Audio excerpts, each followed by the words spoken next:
ต้อนรับเข้าสู่ช่องป้าจำลองสหายหลายคนโอ้ข้าวสวยใช่ปะหอม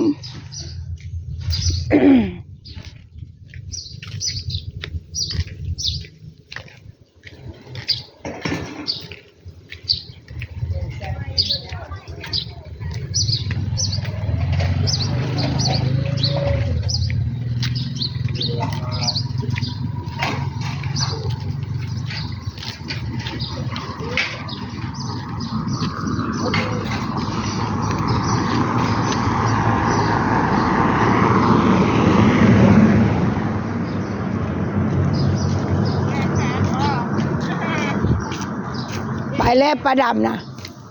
พาไปคือพาวแท้พาวยันบ่ได้ทันเขาบอกพักเพื่ออันนั้นนะพักเพลือนี่บอกพักมาละพักมาละเอาเพลือดิ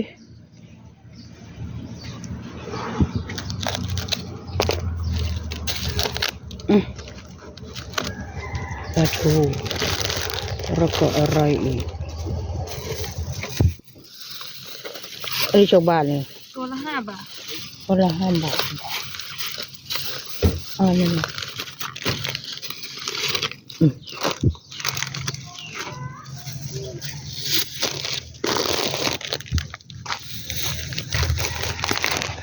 แน่เท่ามาเมื่อไหร่คุณแบบน้ำบอก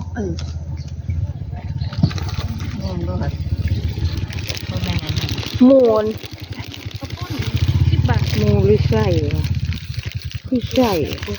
อันนี้ชาวบ้านมูบ่นี่หมูจ้ะ80 บาทโอ้ยมันเป็นร้านน้องนัวมูนี่เด้จ้ะ90ก็ไปได้นู่นไปน้อยว่าไม่ใช้ตังค์ห้องบ่ก็เลยก็ได้เจอมันก็ได้ว่าปลาทูมันทะเลบ่เอาไหมข้าปลาทูถุงละ50เอาไหมนัวเชฟ50 บาท50 บาทลองเอาเลยเพิ่งใช้ได้ในละ2 คนกินแกงกันกระชื่อก็ลือกันกระชื่อนี่คือชื่อแก้ข้าวปิ้งอันนี้ปิ้งกินได้ขอบคุณเสียได้ขอบคุณน้ำไม่เสียหมดเลยเขาเอาอย่างนี้เขาเอาปลาทูเนาะจะปลาทูกับของหวานแม่นบ่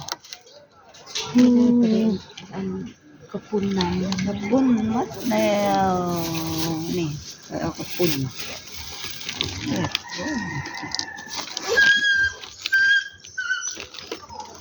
ของหวานต้นน้ำมีแต่ของหวานนี่เลยถุงนึงนี่นี่เลยคือผักกินให้เรียกบาทเลย20 บาท10 บาทจ้ะนี่แล้วช็อกโกแลต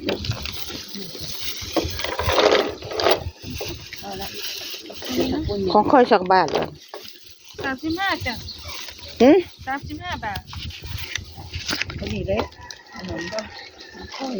ปลาทูเข่งเท่าไรเดี๋ยวนี้เข่งเช้า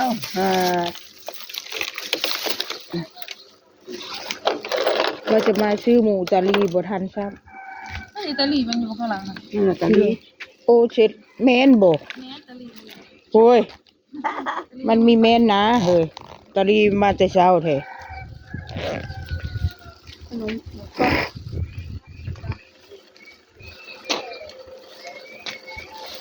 ซื้อหมูตาลี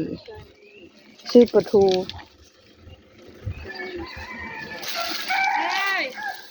ใช่ไปได้รีบแซงไปเลยนี่แซงนายไม่ต้อยไปเลย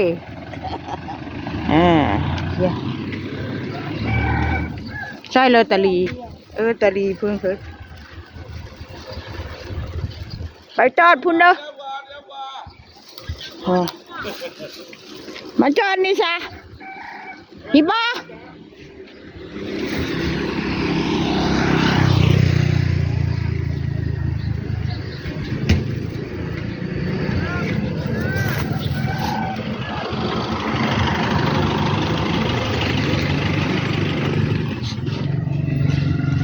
ใช่เลยเนื้องัวแม่นว่ะ เรียกว่า บดละผัด อย่างเงี้ยเก๋เอ้ยโอ้สวยเนาะ เอาไปต้มบ่ โอ้ยเปิด แย่มาเอาแม่ เอาเลยทีเรียกว่าเด้อก ระดูกอันนั้นจาก ตัวละ3 บาทเก๋ กระดูกโผ กระดูกนั้นเพิ่นสร้างอะไรเก๋ โอ้ยเปิดดิกระดูกกระบ่แม่นบ่กระดูกอีหลีนะ กระดูกอีหลีนะเก๋ กระดูกอีหลี ตัวละ3 บาทได้แกงได้เลย อื้อ เนี่ย โอ้ เมื่อกี้งามเลยคุณนายอ้วนเด้อตีนี อันนี้ ตีนี เอาไปเฮ็ดจังไดอันนี้นะ ฮะกิโลนึง280 บาท กิโลหนึง280 ย่าเด้งแถมเฮ้อสำหรับเธอนะสำหรับ บ่ เก๋ บ่ นะ เอาฮอด200ได้บ่ ได้ครึ่งโลก็ได้เอาเนี่ยไปย่างเรือไปก้อย เอาไปก้อยนี่ ก้อยเสียเนื้องามให้นะ อืม ถ้าไปย่างเสียเนื้อเสี ถ้าย ให้ บ่พอเอาก้อยเจ้าของพร้อมตัวนี้บ่แม่นบ่ ได้ให้กัน อุ้ย ตอนนี้ก็ได้ให้กันได้เบิดครูตอนเกิดเลย บุญมื้อใดเด้เด้ บุญบ่ครับ บอกมา ฮะ 13แล้วว่ะ12 13แล้วว่ะ ตั้งแล้ว ครึ่งกิโล อ่า เดี๋ยวยังให้เพิ่นเด้อแถมหัวใจว่าให้เพิ่น อืม ครึ่งรู้เลยเด้อที่แถมไม่ต่างหากเด้อพิเศษเด้อแถม ผ้าคิริ้วบ่ใส่ เอาคิดดูบ่ ก้อยก็ต้องใส่นะแม่ หนึ่งหน่อยจังไหนเบิดนะ จังไหนบ่ดีก็เอาเพิ่นก็เบิดเท่านั้นนะมาเอาไปเบิด เท่าไหน บ้านโคตรสูง โอ้จะไปฮอดบ้านก็สูงโผ น้องหมูก็ขายก็มืดอยู่จ้ะ บ่เบิดคือมีหัวเลย นี่เขามาเดี๋ยวเขาจะเป็น เจ้าต้องเอาอันนี้แม่มา เอาอะไรจ้าเจ อันนี้แหละ อันที่ว่านี่ นี่วัวใช่ไหม อืม มันคือว่าหมู ฮะ 140จ้าเจคนสวย เดี๋ยวก้อย โตงูนะมันคือว่าหมูนะแพงเลยนะ แมนมันหนึ่งบ่ค่อยมีคนกินได้เก่งว่าน่ะคนกินได้ ก้อยเขาคนเลยก็ได้ มันขายบ่ดีคือหมูใด หมูพวกข้าวผัดข้าวโทษ ผู้เฒ่าผู้แก่กินบ่ได้คัดเขาบ่กิน มันย่ำบ่ได้ หมอมันคัดโรคคัดกินบ่เขาบ่กิน ร้อยเท่าไหร่นะ 140 บาทที่เจคนสวยปังเล็ง บ้านก็สูงบ่ไปบ่บุญ ไปได้ขายไว้ได้ ฮะ ขายไว้ได้มันก็สูงอ่ะ โอ้บ่ แม่น อย่าดอกไปสั่งหมู่ไว้แล้วหมู่ไปงานแวะไปสั่งมัน เจอกันทุกคนเด้อ ว่าสิมาเด้อว่าโอ้ยเท่านะมาตลอดดอกกันฮู้ว่าเท่ามามันน่ะ ถ่ายบ้านคนสูงกันเด้อ มันก็ยันบ่เห็นเจ้าหาแล้ เห็น ว แจ้ อ่ะ อันนี้อย่าลืมนะเจคนสวย อ่ะโอเคค่ะ ขอบคุณครับสำหรับเจจำลอง เอ้ยปากหวานชิมบ่มีเลยอ่ะ ที่อุดหนุนน้องตลอดเลย อุดหนุนพี่บ่แม่นบ่ อุดหนุนพี่ โอ้ยเปิดเด้อโอเคค่ะไปประมาณนี้ค่ะก็จบคลิปแค่นี้เด้อ